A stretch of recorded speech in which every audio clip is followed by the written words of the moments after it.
I can hardly believe it.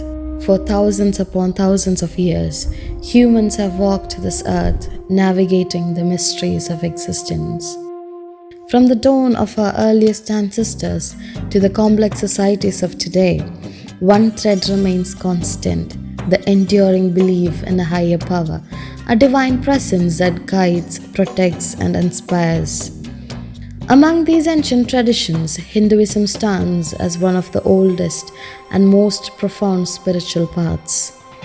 For all these years, temples and rituals have been the cornerstone of Hinduism, spreading and preserving its profound beliefs across generations.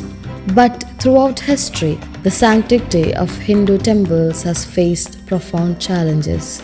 Waves of invasions and colonial rule brought periods of destruction and desecration. Temples were demolished and sacred traditions disrupted.